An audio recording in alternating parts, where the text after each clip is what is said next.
Hace unos días vi No mires arriba de Netflix y no paraba de pensar en todos los temas cruciales y actuales que discutía la película, los pésimos políticos, la prensa irresponsable y la mala comunicación de los hechos científicos al público. Sin embargo, una idea rondó mi mente, una pregunta crucial que se discute en todo el film: ¿cómo funciona la posverdad?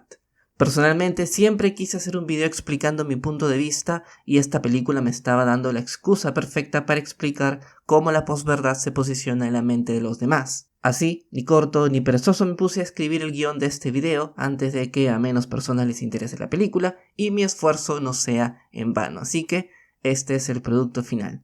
Soy Ernesto y bienvenidos a otra edición de Dime Más Cine. Este análisis tendrá tres partes. Primero, cómo describe esta película el papel de los políticos. Segundo, cómo es la actuación de la prensa. Por último, cómo funciona la posverdad. Por ese motivo, este video tendrá spoilers de la película. Quisiera empezar detallando que el largometraje es más importante por sus temas que por su valor cinematográfico. Por momentos, como ustedes habrán notado, la película se hace larga, pesada, y algunas escenas bien podrían haberse cortado o eliminado. No obstante, creo que el mensaje fue claro y directo. Las actuaciones estuvieron 10 de 10, aunque tengo algunos reparos en temas de edición y dirección. Pero por ahora dejémoslo de lado para centrarnos en los puntos centrales de la película.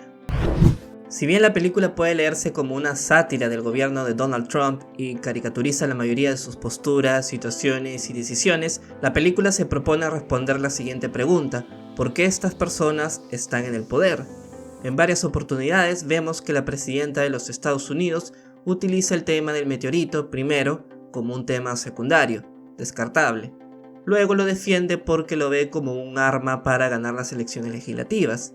Por último, el lobby tecnológico la convence, entre comillas, para no destruir el cometa, sino para apropiarse de sus recursos minerales. Para colmo, la presidenta huye del planeta para salvar su propio pellejo. En síntesis, la cinta revela cómo a las personas que ostentan el poder en la actualidad no les importa en lo más mínimo el puesto por el cual han sido elegidos y no están allí para servir a los demás, sino para servirse a sí mismos y a sus intereses partidarios o personales. La película recalca en varias oportunidades que la presidenta utiliza el tema del cometa como herramienta política a su favor, es decir, en vez de hacer su trabajo para defender a su país del peligro inminente del cometa que destruirá a toda la humanidad, utiliza esa información para asegurarse un rédito político o económico en desmadre de la ciudadanía a la cual representa. El papel de la prensa en la película es igual de lamentable que el de los políticos. Primero, los medios de comunicación son retratados como una organización que vela más por cuánto público está al tanto de sus transmisiones que por divulgar información valiosa a sus televidentes. De ese modo, si una noticia no obtiene suficiente repercusión en redes, es desestimada. Por ese motivo, las noticias entre comillas que quedan son meramente de entretenimiento.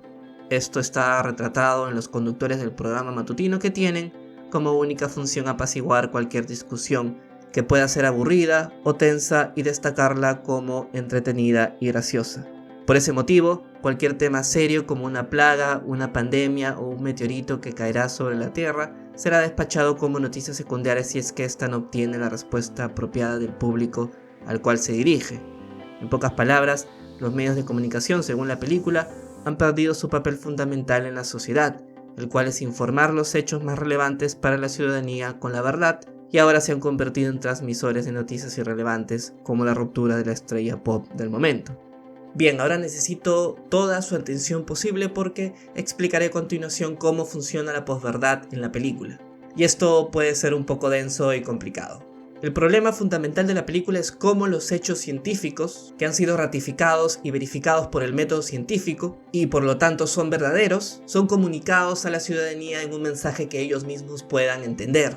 Por ejemplo, un matemático o un físico no está en la capacidad por sí mismo de explicar una teoría compleja a un público no especializado de la noche a la mañana. Así, la comunicación en la película falla porque los mismos astrónomos no encuentran a los mediadores apropiados para comunicar su mensaje. Y he allí el inconveniente número 1. ¿Cómo promovemos la verdad descubierta recientemente para que el público masivo la entienda? La única forma es hacerlo a través de los medios oficiales, ya sea el gobierno o la prensa. En el mundo ideal esto funcionaría muy bien, pero en la película falla. Allí se presentan dos inconvenientes. El primero es que la prensa ha perdido su papel de mediador entre el público y los especialistas. Por ello, los astrónomos fallan en su primer intento para comunicar sobre el peligro del cometa al público en general. En segundo lugar, ¿cómo sabemos que la información es verdadera? Si nosotros no somos astrónomos, no sabemos calcular, si no hemos visto el cometa a través del telescopio, ¿cómo sabemos exactamente del peligro inminente que ello acarrea?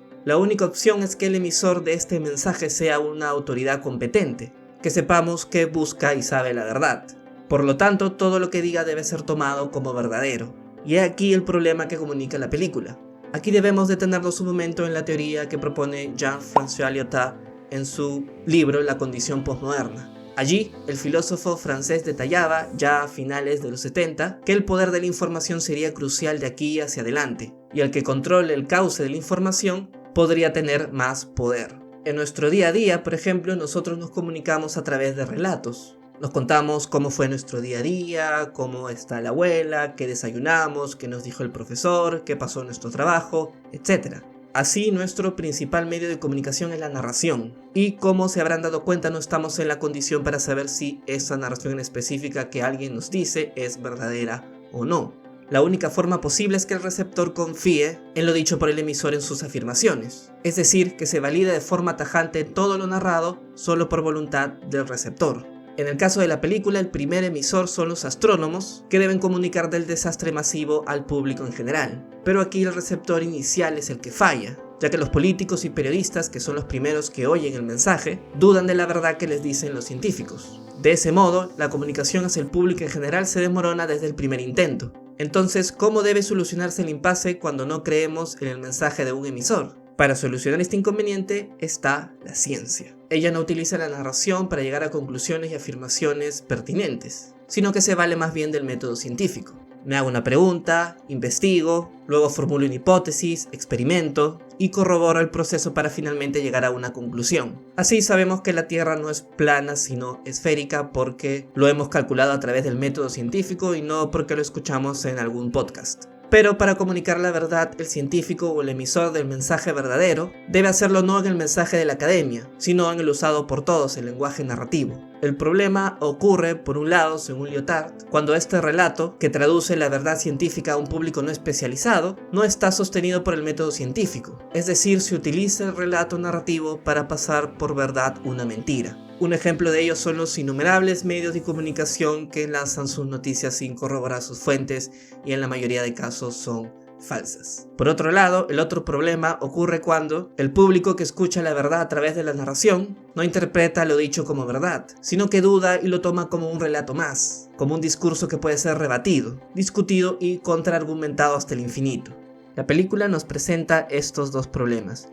Primero, el discurso político de los que sostienen que la llegada del cometa es falsa se sostiene meramente en el nivel narrativo y sin ninguna carga científica que la valide como verdad. En este caso, han llevado la discusión científica, que tiene sus propias reglas de validación, hacia la arena política, cuyas reglas son muy diferentes. Allí, los astrónomos discuten por redes sociales la verdad validada por el método científico como si fuera una tesis argumentativa que puede ser rebatida, y por lo tanto casi nunca será aceptada como verdad por la mayoría del público. Segundo, se crea una innecesaria discusión entre los creyentes y los no creyentes del cometa. Como vemos, aquí la verdad ha sido desarticulada a través del uso indiscriminado del estilo narrativo y ahora es un simple relato más. Pasamos de los hechos corroborados por la ciencia a argumentos apañados por la fe, del saber al creer, del hecho al argumento rebatible y de la verdad a la posverdad. Por ese motivo, en la actualidad pululan diversos grupos que creen en teorías conspirativas, ya que sus fuentes están sustentadas meramente en lo dicho por un solo científico que pasa su verdad a través de la traducción del lenguaje narrativo. Así, cualquier discurso promulgado por alguna persona que tenga algo de legitimidad puede pasar como verdad, a menos que se utilice nuevamente el método científico para verificar su afirmación. Pero como somos testigos en la película, los científicos no son aceptados tanto por la prensa como por los políticos como fuentes confiables de la verdad, sino como sujetos que promueven un discurso que no necesariamente tiene que ser verdadero. Aquí, la prensa y los políticos matan al emisor antes de que el mensaje sea decodificado en el lenguaje narrativo. Por ello, el cambio siempre va a depender de nosotros, del público, para que un acontecimiento como el que se presenta en la película no suceda en un futuro cercano. Por otro lado, uno podría pensar que el problema que se presenta en la película es uno moral. Los políticos y los medios de comunicación han perdido los valores para defender a la ciudadanía. Sin embargo, si hacemos eso caeríamos en la trampa de la lectura liberal, ya que se ha retratado en la película a los políticos y a los medios de comunicación conservadores de los Estados Unidos, ya que la presidenta bien podría ser una metáfora de Donald Trump y los medios de comunicación a, por ejemplo, Fox News. Sin embargo, desde mi punto de vista, el problema está en ambos lados del espectro político. Así que debemos en este momento ir un paso más allá. Así, en la película, el problema mayor es el siguiente. La información que contiene la verdad se ha convertido en una mercancía más, en un producto que puedo comprar, usar o descartar en cualquier momento. Veamos eso más a detalle. Lyotard auguraba que en algunos años la información iba a convertirse en una mercancía, y de ese cambio podemos ser testigos nosotros ahora. Para la prensa y los políticos retratados en la película, la información verdadera es usada solo y solo si esta ayuda a sus intereses personales y económicos. La presidenta, por ejemplo, descarta la información científica cuando la escucha por primera vez, ya que podría afectar el rendimiento de su partido en las próximas elecciones. Por su parte, los medios de comunicación desechan seguir informando sobre el cometa, ya que la primera reacción del público no fue la esperada. En ambos casos, no importa si la información es verdadera o no, sino que su valor solamente está representado a través del mercado. ¿Cuánto vale esa verdad para ellos? Si es poco, obviamente no la usarán. En cambio, si les da réditos, como después sucede con la presidenta y los propios medios, hablarán y discutirán sobre ella hasta el hartazgo, hasta que su valor mercantil decaiga, así como cualquier producto que pasa de moda. Por ello, la película no termina solamente siendo una crítica a las posturas conservadoras de Donald Trump, el Partido Republicano y los medios de derecha, quienes podrían verse como más propensos que los liberales a dar información falsa y no verificable. Bueno, lo cual es verdad, ¿no? Pero bien podría suceder también en la película que los liberales estén en el poder y suceda también lo mismo. Aquí el problema no es una cuestión de falta de principios, sino que nos damos cuenta que todo se mueve dentro del mercado y dentro del sistema capitalista. Por ello, la única solución sería escoger bien a sus representantes políticos y a su vez presionar a los medios de comunicación para que nos den la información verídica, sin que ello repercuta de repente en sus cifras. Sin embargo, luego de ver la película, ¿eso funcionaría? ¿O debemos esperar que un cometa venga y que dentro de 6 meses nos elimine? ¿O debemos esperar a la otra pandemia? ¿Qué opinan ustedes? Dejen sus mensajes aquí debajo en la bandeja de comentarios. Si quieren ver otro video como este donde analizo una de las mejores películas del 2021, por ejemplo Lamb de A24, pueden darle clic aquí. Y como siempre, no se olviden que en Dime Más te decimos más que los demás.